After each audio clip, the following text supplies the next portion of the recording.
Hello and welcome to another episode of Outdoor Defense. This week I want to crush a myth that is still going around out there in the world and in the internet, that if you are in danger that you should yell fire instead of help.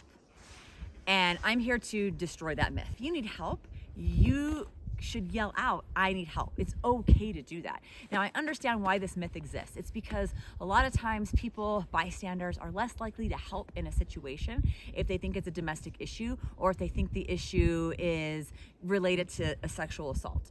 But if you yell fire, who's gonna come? The fire department. And that might not be who you need to come and who you need help from in that moment. And then people may defer and think that they can't help, because how are you going to help with a fire? And now you're waiting for some help to come. That's why I teach what I teach, so that it gives you some options for dealing with the situation in the moment until help comes. But if you need help, yell out, I need help. Describe the person that you are experiencing the encounter from, what they look like, their hair color, their skin tone, if they have facial hair, if there's scars or tattoos or anything, if they're wearing glasses, if there's anything that you can identify.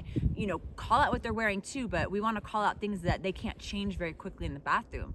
But you can say, I don't know this person, I need help. And that gives bystanders the opportunity to say, okay, this person needs help, and then come to your aid if necessary, okay? So instead of yelling fire, yell out, I need help, and be loud, and then describe the person. That is a much more effective strategy and is more likely to get you the help that you need if you are requesting it in that moment. All right, thanks so much for watching, and tune in to the next episode of Outdoor Defense.